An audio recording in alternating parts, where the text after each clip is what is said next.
You are listening to Second Saga. Today's feature is Invasion by Dafydd McKimm. It had taken Mauve almost an entire standard year to get a table at the restaurant. Invasion, a trendy new pop-up on a rapidly gentrifying moon. But she had, after gracing the vines of the Boscon maitre d' with a 6-month supply of top-grade, uncut compost, at last secured a table for herself and her soon-to-be symbiote, Teal. Mauve had read about Invasion in the Galactic Guardian, rave reviews, a restaurant whose menu consisted exclusively of invasive species. Quirky, sustainable, and environmentally conscious. The perfect place, Mauve thought, to pop the question. Will you, Teal, do me the single honor of assimilating with me until the universe reaches maximum entropy?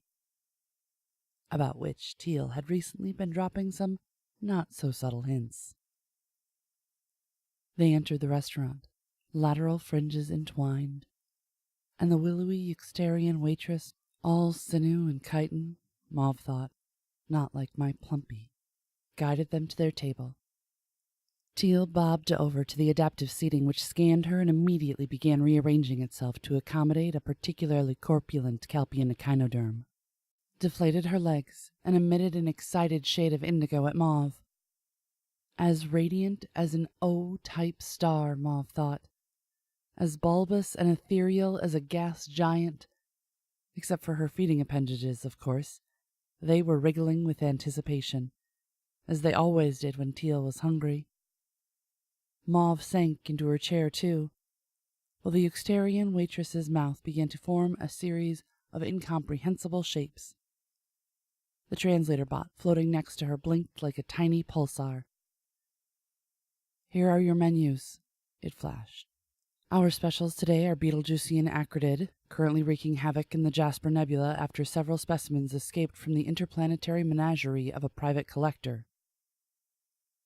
Teal's feeding appendages squirmed with delight, causing several globules of her digestive juices to drip onto the table. And Crucian stellar soar, at present destabilizing the Phobius cluster after the imploding fusion drive of a Marlin spacecraft contaminated the cosmic currents of their home system. Please take your time, and I'll be back soon to take your order. Mauve flashed a thank you to the waitress, and Teal began to flip through the menu with her fringes. The thing I love most about Teal, thought Mauve, is her strong dedication to ecological conservation in the galaxy. That, and her enormous medopic bulges. They were so symmetrical, like a well-balanced equation. I wonder, thought Mauve, when we assimilate, will our mutual bulges be as symmetrical? Or will my hopelessly lopsided ones tip the balance? What a sad thought. Look at this, Teal flashed. The Heptunian leproid looks good. But Mauve was still thinking about Teal's symmetrical bulges. Mauve, are you receiving? What? Yes, the leproid. She hastily fringed through the menu. It read, The Heptunian leproid, a.k.a. the hitchhiking pestilence, has quickly spread throughout the eastern quadrant by hitching rides on interstellar freighters. Both skilled adapters and prolific breeders, they immediately established themselves on their host planet and displaced the local population within a few generations. Yes, it looks nice. Mauve was nervous and couldn't think of much else to say. This was it. No more Mauve and Teal.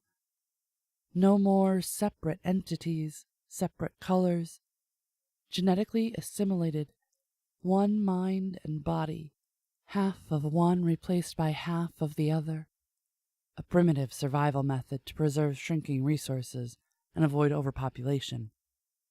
Now, in a world of plenty, the ultimate expression of love, a binary system collapsing into a single, semi-translucent ovoid.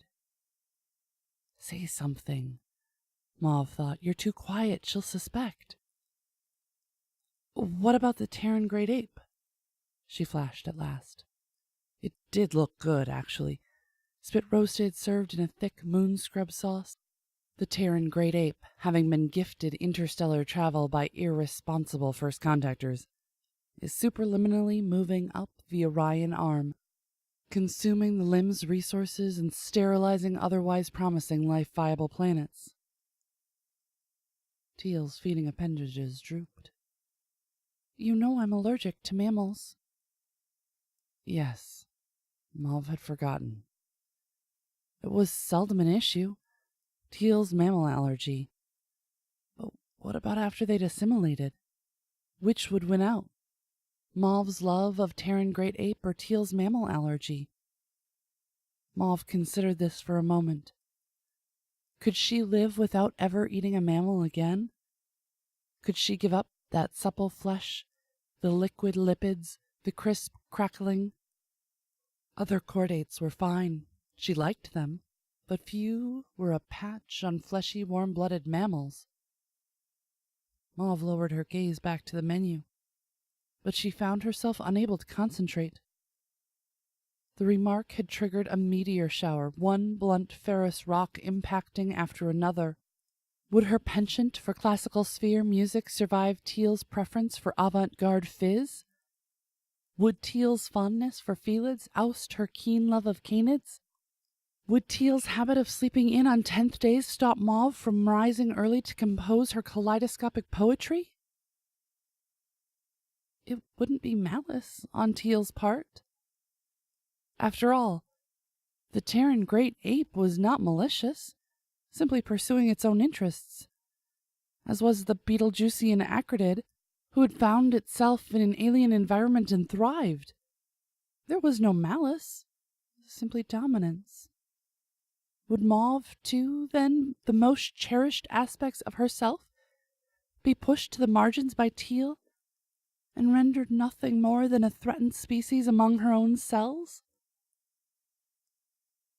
Teal extended one of her fringes toward Mauve. Mauve?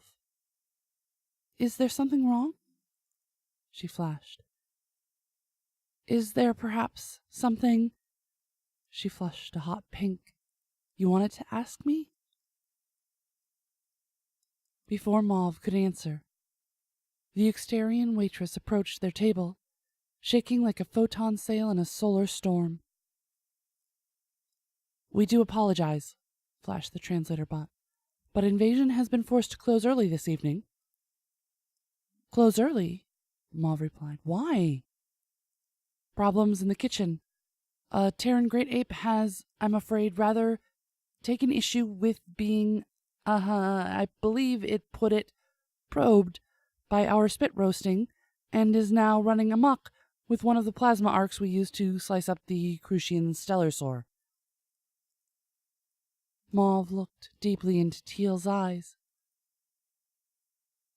I suppose the evening is ruined, she flashed, emitting her brownest disappointment. Though, on closer inspection, one might have perceived the faintest shade of relief. This was Invasion by Dafydd McKimm. Dafydd was born and raised in Wales, but now lives in the far eastern city of Taipei, where he spends most of his free time reading and writing speculative fiction.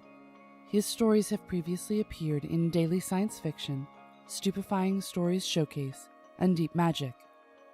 You can find him online at dafyddmckimm.com. Check our show notes for links. Music is provided by Mads. Learn more about 600 Saga, our authors, how to submit your flash fiction, and how to support the podcast in the show notes. This has been Mariah Avix and 600 Saga.